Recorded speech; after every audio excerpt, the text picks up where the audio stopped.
Hello everyone and welcome to my channel. आज मैं आप सबको 2004 में रिलीज़ हुई मराठी मूवी नवरा माझा नवसाचा एक्सप्लेन करने वाली हूँ। इस मूवी की कहानी काफ़ी इंटरेस्टिंग है एंड आई एम श्योर आपने ऐसी कहानी पहले नहीं सुनी होगी। इस कहानी की शुरुआत में हम एक कपल को देखते हैं, भक्ति और वैकी, जिनकी शादी को आज पूरे 10 साल पूरे हो चुके थे और इसीलिए ये लोग अपनी एनिवर्सरी सेलिब्रेट कर रहे होते हैं। वैकी भक्ति को एक पेस्ट्री गिफ्ट करता है और भक्ति बहुत खुश हो जाती है। फिर ये दोनों ही मिलकर पेस्ट्री को कट करते हैं और अपनी एनिवर्सरी को अच्छे से सेलिब्रेट करते हैं। अब इसके बाद हम देखते हैं कि वैकी थोड़ा सैड हो जाता है और उसे काफ़ी गिल्टी फील होता है कि वो अपने एनिवर्सरी के दिन भक्ति को सिवाय उस पेस्ट्री के और कुछ भी गिफ्ट नहीं कर सका, तो वो भक्ति से माफ़ी मांगता है। वैकी भक्ति से कहता है कि अगर वो उससे नहीं बल्कि किसी सक्सेसफुल और सेटल्ड इंसान से शादी करती तो शायद आज वो बहुत खुश होती। भक्ति वैकी से कहती है कि वो उससे बहुत प्यार करती है और वो उसके साथ बहुत खुश है। अब यहाँ पर हमें इन दोनों की बातों से ये पता चलता है कि वैकी प्रोफेशन से एक पेंटर था, लेकिन वो ज़्यादा पैसे नहीं कमा पा रहा था, इसलिए वो अपने लिए काफ़ी बार जॉब ढूंढने की भी कोशिश करता है। लेकिन भक्ति उसे हमेशा मना कर देती थी, क्योंकि भक्ति ने वैकी से शादी इसीलिए की थी क्योंकि वो एक बहुत ही अच्छा पेंटर था और भक्ति को वैकी की कला पर पूरा भरोसा था और उसे पता था कि वैकी एक दिन एक सक्सेसफुल पेंटर ज़रूर बनेगा। अब अगले दिन भक्ति अपने किसी काम से बाहर जा रही होती है तो उसे वैकी की बुआ दिख जाती है और वो उनसे मिलने चली जाती है। अब ये दोनों थोड़ी देर तक खूब बातें करते हैं और फिर भक्ति बुआ जी को अपने घर लेकर आती है। अब बुआ जी भक्ति से उसका हालचाल पूछती है कि वो और वैकी कैसे है और वो लोग बच्चा कब प्लान कर रहे हैं। और फिर भक्ति बुआ जी को बताती है कि जब वैकी सेटल्ड हो जाएगा उसके बाद ही वो लोग बच्चा प्लान करेंगे। और वो बुआ जी से ये भी कहती है कि वैकी हमेशा से ही मेहनत तो बहुत करता है, लेकिन वो किसी भी चीज़ में कभी सक्सेसफुल नहीं हो पाता। अब ये सारी चीज़ें सुनने के बाद बुआ जी उसे एक कहानी बताने लगती है, वैकी और उसके माँ बाबा की। बुआ जी कहती है कि वैकी के माँ बाबा के पास कोई बच्चे ही नहीं थे, लेकिन वैकी के बाबा भगवान को बहुत मानते थे, इसलिए उन्होंने उन्हें बच्चा हो जाए इस बात के लिए भगवान जी से मन्नत मांगी थी।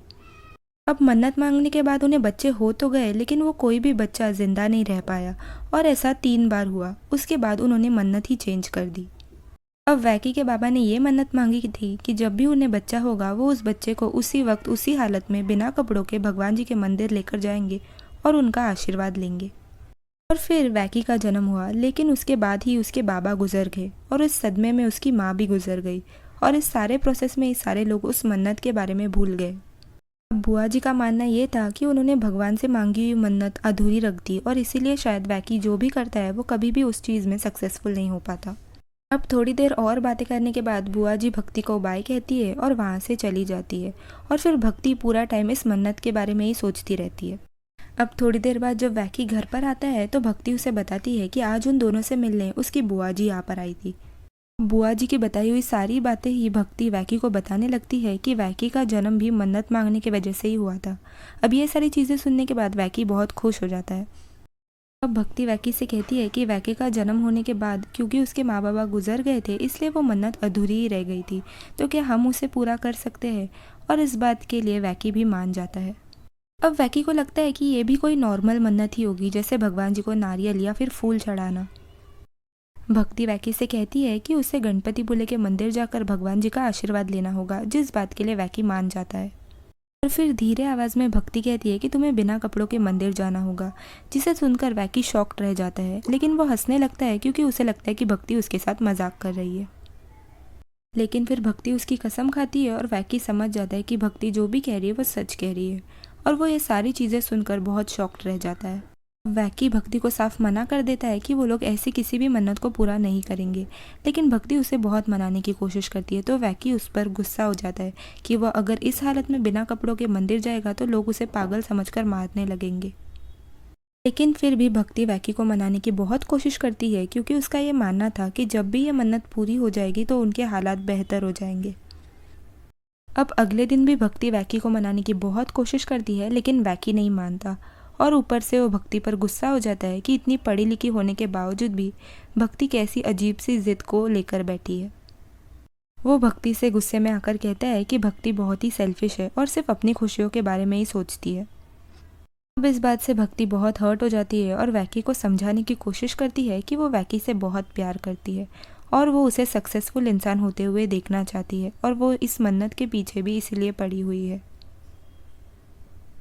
भक्ति की बातें सुनने के बाद वैकी को भी उस पर भरोसा हो जाता है, क्योंकि वो दिल ही दिल में जानता था कि भक्ति उससे बहुत प्यार करती है और ये सारी चीज़ें ही उसके भलाई के लिए कर रही है। वैकी भी मजबूरी में मान जाता है। अब अगले दिन वैकी अपने किसी काम से बाहर जा रहा होता है, तभी उसे उसका दोस्त किशोर मिल जाता है। वैकी और किशोर दोनों ही एक रेस्टोरेंट में जाते हैं और फिर वैकी किशोर को सारी सच्चाई बताता है कि वो किस प्रॉब्लम में फंस गया है। ये सारी चीज़ें सुनने के बाद किशोर शॉक्ड रह जाता है और फिर वो और वैकी दोनों मिलकर एक प्लान बनाते हैं कि वो कैसे इस सिचुएशन से बाहर निकलेंगे। अब अगले दिन किशोर वैकी और भक्ति के घर पे जाता है और वहाँ पर ऐसे प्रिटेंड करता है कि वो उनसे बस नॉर्मली ही मिलने आया है और फिर भक्ति उसे बातों ही बातों में सारी चीज़ें और इस मन्नत के बारे में भी बता देती है। किशोर भक्ति से कहता है कि वो एक ऐसे बाबा जी को जानता है जिनके पास ऐसी मन्नत और ऐसे प्रॉब्लम्स पर कई सारे सॉल्यूशंस होते हैं और फिर भक्ति भी बहुत खुश हो जाती है। और फिर ये सारे लोग मिलकर ये डिसाइड करती है कि वो अगले दिन जाकर बाबा जी से ज़रूर मिलेंगे। अब अगले दिन ये लोग बाबा जी से मिलने जाते हैं और यहाँ पर हमें ये पता चलता है कि ये बाबा जी नहीं बल्कि एक एक्टर है जिसे वैकी और किशोर ने ही यहाँ पर बाबा जी की एक्टिंग करने के लिए बोला था। किशोर बाबा जी को लाइंस लिख के देता है कि उसे यही सॉल्यूशन भक्ति और वैकी को बताना है। बाबा जी कहते हैं कि इन लोगों को वैकी के जैसे ही दिखने वाला और उसी के हाइट का एक पुतला बनाना पड़ेगा और फिर उसके कपड़े जब वो मंदिर में जाकर उतार देंगे तो इनकी मन्नत पूरी हो जाएगी। अब इस एक्टर को थोड़ा ओवर एक्टिंग करने की आदत थी, इसलिए ये अपने मर्जी से ही एक्स्ट्रा लाइंस बोल देता है, जैसे कि इस पुतले को प्राइवेटली नहीं लेके जा सकते, इसे कंपलसरीली पब्लिक ट्रांसपोर्ट में यानी 4 लोगों के साथ ही लेके जाना पड़ेगा और वो भी छुपा के। पुतला मुंबई से लेके गणपतिपुले तक आखिर किस रीज़न से लेके जा रहे हैं ये भी किसी को पता नहीं चल सकता और ये भक्ति और वैकी का आखिरी चांस था। अगर इस बार कोई भी गड़बड़ हुई तो अगली बार वैकी को ही बिना कपड़ों के मंदिर जाना होगा। अब यह सारी चीज़ें सुनने के बाद वैकी और किशोर शॉक्ड रह जाते हैं, क्योंकि उन्होंने तो सिर्फ पुतले के कपड़े मंदिर में उतारने तक इतनी ही बात कहने के लिए कही थी, लेकिन इस एक्टर ने ओवर एक्टिंग के चक्कर में बाकी सब कुछ भी एक्स्ट्रा बोल दिया था। अब कुछ देर बाद भक्ति यहाँ से चली जाती है और फिर वैकी और किशोर दोनों ही मिलकर इस एक्टर को डांटते हैं कि तुमने इतनी सारी एक्स्ट्रा लाइन्स क्यों बोल दी, और फिर इस एक्टर को मारने लगते हैं, लेकिन वो बहुत ही चालाकी से यहाँ से बच निकलता है। अब वैकी और किशोर दोनों ही इस पुतले को तैयार करने में लग जाते हैं, लेकिन वैकी परेशान होता है कि आखिरकार ये लोग इस पुतले को मंदिर तक कैसे लेके जाएंगे। तभी वहाँ पर भक्ति आती है और उसके पास पब्लिक बस के टिकट्स थे और वो लोग ये डिसाइड करते हैं कि इस पुतले को बस से लेके जाएंगे, लेकिन वैकी परेशान होता है कि फिर वो लोगों को क्या जवाब देंगे। तभी किशोर इन लोगों को एक आइडिया देता है। अब किशोर एक ऑटो ड्राइवर था तो उसे बस के बारे में भी सारी जानकारी थी, उसे पता था कि अगले दिन कौन सी बस गणपतिपुले जाएगी। और अब ये लोग ये डिसाइड करते हैं कि वो लोग कल की बस में आज ही जाकर लास्ट सीट के नीचे पुतले को रख देंगे। अब रात के समय ये लोग बस स्टैंड पर जाते हैं जब वहाँ पर कोई भी नहीं होता, और फिर वैकी और किशोर दोनों मिलकर गणपतिपुले जाने वाली बस के लास्ट सीट के नीचे उस पुतले को छुपा देते हैं और फिर वहाँ से भाग जाते हैं। जब वैकी और किशोर वहाँ से चले जाते हैं तब हम एक अनजान इंसान को देखते हैं जो इस बस में आता है। अब उसके पास बहुत सारे हीरे थे जिन्हें वो एक पोटली में डालकर उस पुतले को काटकर उसके अंदर छुपा देता है और फिर वहाँ से चला जाता है। अब बस पकड़ने के लिए अगले दिन जब भक्ति और वैकी बस स्टैंड पर आते हैं तो वैकी गाड़ी का नंबर देख के समझ जाता है कि ये कोई और ही बस है। अब भक्ति टिकट काउंटर वाले के पास जाती है और उससे पुराने बस के बारे में पूछती है तो वो बताता है कि वो बस रिपेयरिंग के लिए दी गई है। अब वैकी भक्ति का वेट करते हुए वहाँ पर बैठ जाता है तो तभी टीवी पर एक न्यूज़ आती है जहाँ पर हमें एक स्केच को देखते हैं जो एक बाबू कालिया नाम के इंसान का था जिसने 80 करोड़ के हीरो को चुराया था। एक और वैकी हंस रहा होता है क्योंकि वो पेंटिंग उसे बहुत ही फनी लग रही थी, और दूसरी ओर हम भक्ति को देखते हैं जो काफ़ी परेशान थी और उस बस के बारे में ही सोच रही थी।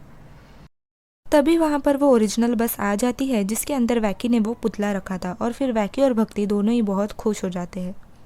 अब इस बस में काफ़ी सारे अतरंगी कैरेक्टर्स हैं जिनके बारे में मैं आपको शॉर्ट में बताती हूँ ताकि आपको स्टोरी आसानी से समझ जाए। अब सबसे पहले हम एक लड़की को देखते हैं जो एक वीडियो जॉकी होती है और जिसे बातें करने का बहुत शौक होता है। फिर हम देखते हैं कि एक स्टूडेंट्स का ग्रुप भी इस बस में जा रहा होता है। फिर हम देखते हैं एक आदमी को जिसकी 2 बीवियाँ होती है और वो भी इस बस से ट्रैवल कर रहा होता है। अब दूसरी ओर हम एक इंसान को देखते हैं जो बात नहीं कर पा रहा था और वो भी इस ट्रिप में शामिल हो जाता है। अब यहाँ पर और एक अतरंगी कपल होता है जिन्होंने बस के अंदर ही हेलमेट पहना होता है। अब इन्होंने हेलमेट क्यों पहना है मैं कहानी में आपको आगे बता दूंगी। अब आखिरकार इनकी जर्नी शुरू हो जाती है और भक्ति भगवान जी को थैंक यू बोलती है। अब इसके बाद वो वैकी से कहती है कि वो लास्ट सीट के नीचे एक बार देख ले कि पुतला है या नहीं। तो वैकी चुपके से देखता है तो पुतला वहीं पर होता है। अब भक्ति और वैकी के पीछे एक दादी जी बैठी होती है जो उन दोनों से कहती है कि 2 घंटे बाद एक स्टॉप आएगा पेन, तो क्या तुम पेन आने के बाद मुझे उठाओगे। तो ये दोनों भी हाँ बोलते हैं और फिर वो दादी जी सो जाती है। अब गाड़ी थोड़ी ही आगे बढ़ती है कि तभी वहाँ का ड्राइवर उस गाड़ी को रोक देता है क्योंकि उसने सोनू निगम जी को देख लिया था, जो इंडिया के बहुत ही फेमस सिंगर है। अब ये ड्राइवर और कंडक्टर सोनू निगम जी से मिलने जाते हैं और उनसे थोड़ी देर बातें करने के बाद उन्हें पता चलता है कि सोनू जी की गाड़ी वहाँ पर बंद पड़ गई थी और उन्हें किसी अवार्ड शो में जल्दी ही पनवेल जाना है। तो वो उनसे कहते हैं कि आप हमारी बस में चलिए और फिर सोनू निगम जी भी मान जाते हैं। अब सोनू निगम जी जैसे इस बस में एंटर करते हैं, गाड़ी में बैठे हुए ही सारे लोग उन्हें देखकर बहुत खुश हो जाते हैं और फिर सारे ही लोग उन्हें गाने की रिक्वेस्ट करने लगते हैं। तभी सोनू निगम जी को एक कॉल आता है और उन्हें पता चलता है कि उन्हें अवार्ड मिल गया है और वो ये खुशखबरी सारे ही लोगों को बताते हैं और फिर सारे लोगों के लिए एक अच्छा सा गाना गाते हैं जिसे सारे लोग मिलकर बहुत एंजॉय करते हैं। फिर सोनू निगम जी की गाड़ी भी ठीक हो जाती है तो वो अगला सफ़र अपनी गाड़ी से ही तय करते हैं और सारे ही लोगों को बाय बोलकर वहाँ से चले जाते हैं। फिर हम उसी इंसान को देखते हैं जो बात नहीं कर पा रहा था। अब थोड़ी देर के बाद उसे भूख लगने लगती है और वो सैंडविच खाने के लिए सारा सामान निकालने लगता है। अब वो सॉस की बोतल को खोलकर उसे यूज़ करता है और फिर बगल में रख देता है।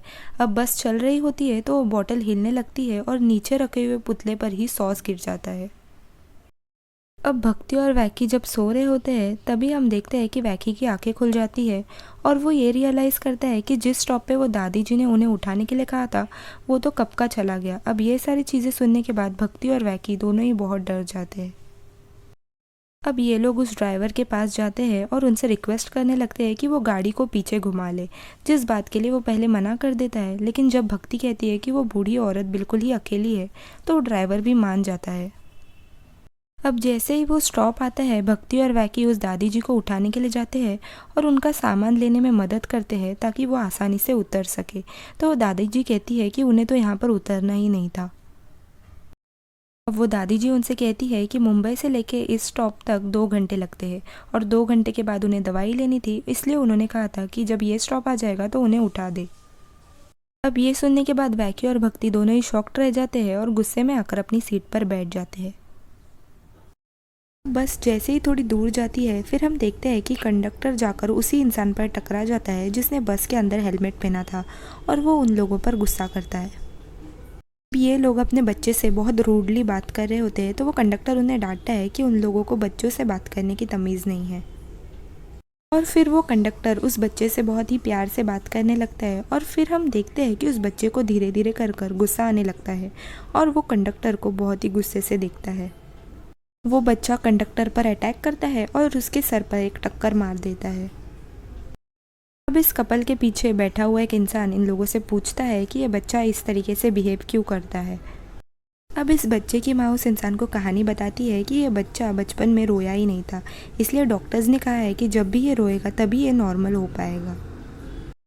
इनका बच्चा रोने लग जाए और नॉर्मल हो जाए, इसीलिए ये लोग भगवान जी से मन्नत मांगने के लिए गणपतिपुले जा रहे हैं।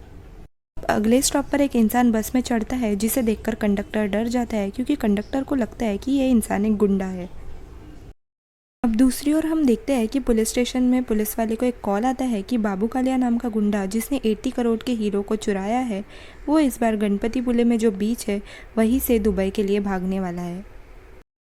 अब इस इंस्पेक्टर को यहाँ पर यह पता चलता है कि बाबू कालिया गणपतिपुले किसी प्राइवेट गाड़ी से नहीं बल्कि एक पब्लिक बस से जा रहा है।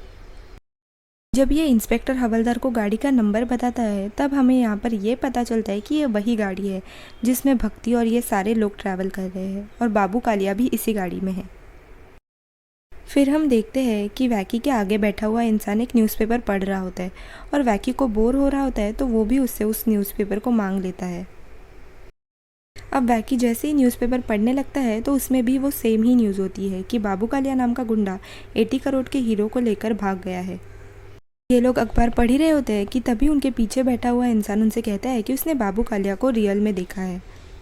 अब गाड़ी में बैठे हुए सारे लोग इस इंसान की कहानी सुनने में लग जाते हैं तो वो उन्हें बताता है कि कुछ सालों पहले जब वो अपने हनीमून के लिए गोवा गया था तो वो और बाबू कालिया एक ही होटल में रुके हुए थे। फिर ये इंसान इन्हें आगे की कहानी बताता है कि ये और बाबू कालिया उसी होटल के रेस्टोरेंट में जब खाना खाने गए थे, तब एक वेटर ने बाबू कालिया को हाय बोला और फिर बाबू कालिया ने भी उस वेटर को हाय कहा। और फिर बाबू कालिया को पता चला कि वो लोग वेटर नहीं बल्कि पुलिस है, और वो सारे ही पुलिस बाबू कालिया के पीछे पड़ गई। लेकिन बाबू कालिया वहाँ से भी भाग निकला।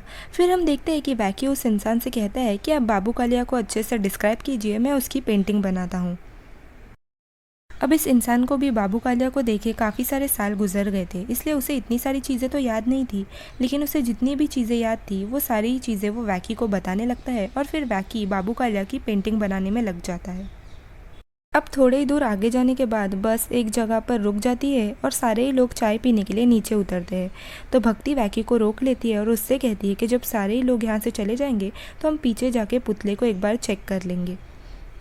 अब जैसे ही ये लोग पुतला चेक करते हैं तो पुतले के ऊपर सॉस गिरा होता है, और फिर भक्ति वैकी को पानी लाने के लिए भेजती है ताकि वो पुतले को अच्छे से साफ कर सके। फिर हम देखते हैं कि थोड़ी देर बाद सारे ही लोग बस में वापस आने लगते हैं, और भक्ति उस पुतले को ही वैकी के जगह पर बिठाती है और उसके चेहरे को अपने साड़ी से कवर करती है। तो सारे लोगों को यही लगता है कि ये वैकी है। अब कंडक्टर सबसे कहते हैं कि अब बस का सफ़र फिर से शुरू होने वाला है। तो भक्ति उन्हें रोकने की बहुत कोशिश करती है, लेकिन वो कंडक्टर उसकी बात नहीं मानता और फिर बस फिर से चलने लगती है। अब भक्ति काफ़ी परेशान हो जाती है क्योंकि वैकी तो वहीं पर रह गया था, लेकिन जब वो बस के पीछे देखती है तो उसे वैकी नज़र आता है, क्योंकि वो भी बस की जो सीढ़ियाँ पीछे की तरफ थी उस पर चढ़ गया था। अब वैकी को देखने के बाद भक्ति की सारी ही टेंशन दूर हो जाती है। फिर हम देखते हैं कि बस में सफ़र कर रहा वो गूंगा इंसान एक जगह पर कुछ देख लेता है और गाड़ी को रोक देता है। सारे लोग जब खिड़की से बाहर देखते हैं तो उन्हें पता चलता है कि यहाँ पर एक शूटिंग हो रही है, और वो कंडक्टर से रिक्वेस्ट कर शूटिंग देखने के लिए उतर जाते हैं। अब मौका मिलते ही वैकी भी, जो बस के पीछे लटका हुआ था, वो भी वहाँ से उतर जाता है। अब यहाँ पर उसी हीरो की शूटिंग हो रही होती है जिसे हमने कहानी की शुरुआत में देखा था, जो वैकी और किशोर के कहने पर भक्ति के सामने एक बाबा जी होने की एक्टिंग करता है। अब भक्ति जैसे इस एक्टर को देखती है वो वैकी से कहती है कि मैंने शायद इस इंसान को पहले कहीं देखा है, और वैकी भी डर जाता है क्योंकि ये तो वही बाबा जी थे। अब भक्ति को सारा सच ना पता चले, इसलिए वैकी उसका माइंड डाइवर्ट करने की कोशिश करता है और उसे बस में पुतले को चेक करने के लिए भेज देता है। अब यहाँ पर गाड़ी में कंडक्टर लास्ट सीट पर थोड़ा आराम कर रहा होता है क्योंकि गाड़ी में कोई भी नहीं था। जब भक्ति पुतले को चेक करने के लिए गाड़ी में आती है तो उस वाइट चद्दर को देखकर शॉक्ड रह जाती है कि पुतला ऊपर कैसे आ गया, और वो वहीं पर चक्कर खाकर गिर जाती है। जब सारे लोग इस मूवी की शूटिंग देख रहे होते हैं तो वैकी उनके पास जाता है और झूठ बोलता है कि वो डायरेक्टर उसका दोस्त है, और क्या ये सारे लोग इस मूवी में काम करना चाहेंगे, और सारे लोग मान जाते हैं। अब वैकी जाकर उस डायरेक्टर से मिलता है और उससे थोड़ी देर बातें करने के बाद उसे सारे लोगों को देखकर ऑल द बेस्ट करने के लिए कहता है, तो वो डायरेक्टर भी मान जाता है और सारे लोगों को ऑल द बेस्ट का इशारा करता है। अब वैकी इन सारे लोगों के पास आता है और कहता है कि जब भी डायरेक्टर एक्शन बोलेगा इन लोगों को जाके उस एक्टर को ज़ोर से मारना है। फिर जैसे ही डायरेक्टर एक्शन बोलता है ये सारे ही लोग दौड़ के जाते हैं और उस एक्टर को बहुत ही ज़्यादा मारने लगते हैं। तभी भक्ति वैकी से कुछ बात करने के लिए आती है, तो वैकी भक्ति से पूछता है कि क्या तुमने इस एक्टर को पहले कभी देखा है। अब मार खाने की वजह से इस एक्टर का पूरा चेहरा ही बिगड़ गया था, तो भक्ति उसे पहचानने से मना कर देती है। भक्ति वैकी को अपने साथ बस में लेकर जाती है क्योंकि उसे डर लग रहा था कि पुतला ऊपर कैसे आ गया, लेकिन जब वो देखते हैं तो उन्हें पता चलता है कि वहाँ पर तो कंडक्टर सो रहा था। फिर भक्ति और वैकी रिलैक्स हो जाते हैं। अब दूसरी ओर हम देखते हैं कि उस एक्टर को सारे ही लोगों ने इतना मारा था, इसलिए डायरेक्टर उन पर गुस्सा हो जाता है और कहता है कि मैं पुलिस को बुला लूँगा। फिर सारे ही लोग वहाँ से भाग जाते हैं। फिर हम देखते हैं कि ये दादी जी वैकी को बार बार इरिटेट कर रही थी, इसलिए वो गुस्से में आकर उस दादी जी से कहता है कि मैं ही बाबू कालिया हूँ और मैंने ही लोगों का मर्डर किया है। अब ये दादी हंसने लगती है क्योंकि इन्हें इस बात पर भरोसा नहीं होता। वैकी इस दादी जी को लास्ट सीट के नीचे देखने के लिए कहता है। जब ये दादी जी वहाँ पर देखती है तो वहाँ पर पुतले को देखकर इस दादी जी को लगता है कि वो एक लाश है। अब पुतले को लाश समझने की वजह से ये दादी जी डर जाती है और कंडक्टर से बस रुकवाने के लिए कहकर वहीं पर उतर जाती है। अब जैसे ही बस आगे जाने लगती है कंडक्टर इस चीज़ को रियलाइज़ करता है कि उसके जूते उसके पास है ही नहीं। जब वो जूतों को ढूंढने के लिए उठ जाता है तो वैकी उसे रोकने की बहुत कोशिश करता है और उससे पूछता है कि क्या मैं आपके जूते आपको ढूंढ कर दे सकता हूँ। जिसके लिए वो कंडक्टर मना कर देता है और खुद ही अपने जूतों को ढूंढने लगता है। जब वो लास्ट सीट के नीचे देखता है तो उसे वही पुतला नजर आता है। अब वो पुतले को लाश समझ लेता है और ज़ोर ज़ोर से चिल्लाने लगता है। अब जैसे ही लोगों को पता चलता है कि गाड़ी के अंदर लाश है, सारे ही लोग डर जाते हैं और गाड़ी से बाहर आते हैं। अब वो ड्राइवर और कंडक्टर पुलिस लाने के लिए डिसाइड करते हैं, तो वैकी उन्हें बताता है कि वो लाश नहीं बल्कि एक पुतला है जिसे मैंने ही कल रात गाड़ी में रख दिया था। फिर वैकी उन्हें पुतला लाकर दिखाता है और उन लोगों को भी यकीन हो जाता है कि ये लाश नहीं बल्कि एक पुतला है। लेकिन ड्राइवर और कंडक्टर फिर भी पुलिस को बुलाना चाहते थे क्योंकि उन्हें वैकी और भक्ति पर भरोसा नहीं था कि ये लोग पुतले को क्यों लेकर जा रहे हैं। लेकिन तभी उन्हें भक्ति समझाने की कोशिश करती है कि वो लोग कुछ भी गलत नहीं कर रहे, वो बस अपनी एक छोटी सी मन्नत पूरी करना चाहती है क्योंकि उसकी फैमिली खुश रह सके। अब भक्ति की बातों को सुनने के बाद उन लोगों को भी भक्ति पर भरोसा हो जाता है और फिर वो लोग गाड़ी को गणपतिपुले लेकर जाते हैं। इनकी गाड़ी मंदिर के पास पहुंच जाती है, लेकिन जैसे ही वो बस को आगे लेके जाते हैं पुलिस वाले आकर उस बस को रोक लेते हैं और अनाउंस करते हैं कि इस बस के अंदर बाबू कालिया है। बस में सारे ही बैठे हुए लोग इस न्यूज़ को सुनने के बाद डर जाते हैं और फिर हम देखते हैं कि पुलिस वाले इस बस के अंदर आ जाते हैं। अब इन पुलिस वालों को भी पता नहीं था कि आखिर बाबू कालिया दिखता कैसे है, तो पुलिस वाला बस में ये कह देता है कि बाबू कालिया जो भी है मेरे सामने आओ, क्योंकि इस बस को चारों ओर से पुलिस ने घेर लिया है। अब इन पुलिस वालों को पक्का यकीन था कि बाबू कालिया गणपतिपुले किसी पब्लिक बस से ही जाएगा, इसलिए वो हर पब्लिक बस में अपने एक इंस्पेक्टर को सिविल कपड़ों में बिठा देते हैं। अब ये पुलिस वाला जब इंस्पेक्टर कहता है तो वो जो इंसान गूंगा होने की एक्टिंग कर रहा था वो खड़ा हो जाता है और यस सर बोल देता है। अब ये गूंगा इंसान एक इंस्पेक्टर है ये जानने के बाद बस में बैठे हुए सारे ही लोगों को काफ़ी शौक लगता है। अब ये पुलिस वाला इंस्पेक्टर के पास जाता है और उससे पूछता है कि बाबू कालिया कौन है, तो इंस्पेक्टर उसे बताता है कि मुझे भी पता नहीं चला। फिर वो पुलिस वाला उस इंस्पेक्टर को चाटा मार देता है। अब यहाँ पर हमें पता चलता है कि ये दोनों ही बाप बेटे थे। अब ये लोग आपस में ही झगड़ने लगते हैं और दूसरी ओर हम देखते हैं कि वैकी अपना स्केच कंप्लीट कर लेता है। अब स्केच कंप्लीट होने के बाद इन्हें पता चलता है कि जो इंसान दो बीवियों के साथ आया था वही बाबू कालिया है, और तभी बाबू कालिया भी इन लोगों को देख लेता है। बाबू कालिया भी अपनी गन निकालता है और सारे ही लोगों को धमकी देने लगता है कि अगर उन लोगों ने कोऑपरेट नहीं किया तो वो सब पर गोली चला लेगा। ये पुलिस इंस्पेक्टर बाबू कालिया से कहता है कि इस बस को चारों ओर से पुलिस ने घेर लिया है, तो तुम हमसे बचकर भाग नहीं पाओगी। अब बाबू कालिया उस हेलमेट वाले कपल के बच्चे को उठा लेता है और सबको धमकी देता है कि वो इस बच्चे को मार डालेगा। अब वैकी सारे ही लोगों को इशारा करने लगते हैं और सारे ही लोग इस बच्चे से बहुत ही प्यार से बातें करने लगते हैं, क्योंकि प्यार से बातें करने पर इस बच्चे को गुस्सा आता है। अब सब लोग प्यार से बात करते हैं, इस वजह से इस बच्चे को गुस्सा आने लगता है और जैसे ही वो बाबू कालिया को टक्कर मारने वाला था, बाबू कालिया ऊपर एक बुलेट को शूट करता है और वो बच्चा रोने लगता है। ये बच्चा रोने लग गया था, इस बात से इसके माँ बाबा बहुत खुश हो जाते हैं, क्योंकि ये रोने लग गया मतलब ये अब नॉर्मल हो चुका है। इस बच्चे के बाबा बाबू कालिया के पैरों में गिर जाते हैं और उससे बहुत थैंक यू बोलते हैं। बाबू कालिया इस बच्चे के बाबा को बोलता है कि मेरे पैर छोड़ दो वरना मैं इस बच्चे को शूट कर दूंगा। फिर बाबू कालिया वैकी को भी धमकी देने लगता है और उससे उस पुतले को मांगने लगता है। अब उस पुतले के अंदर बाबू कालिया के हीरे थे, तो भक्ति उसे रिक्वेस्ट करने लगती है कि आप अपने हीरे ले लीजिए लेकिन पुतला हमें दे दीजिए। लेकिन बाबू कालिया उस पर गुस्सा हो जाता है और कहता है कि मुझे पुतला भी चाहिए वरना मैं सबको शूट कर दूंगा। अब वैकी पुतला लाने के लिए जा रहा होता है, लेकिन भक्ति उसे रोकने की बहुत कोशिश करती है। और फिर जब वैकी पुतला लेने ही वाला होता है तो भक्ति उसे रिक्वेस्ट करती है कि तुम्हें याद है ना बाबा जी ने क्या कहा था कि अगर ये प्लान इस वक्त फेल हो गया तो अगली बार वैकी को ही बिना कपड़ों के मंदिर जाना होगा।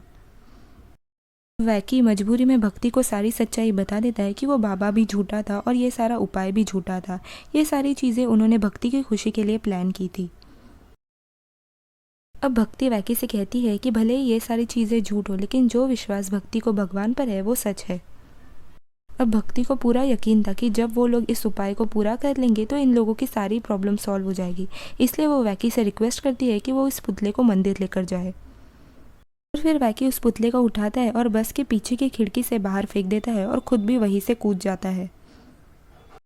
अब बाबू कालिया ये सारी चीज़ें देखकर शॉक्ड रह जाता है और सारे ही लोगों को कहता है कि उस पुतले के अंदर 80 करोड़ के हीरे हैं, और सारे ही लोग वैकी का पीछा करने के लिए उतर जाते हैं।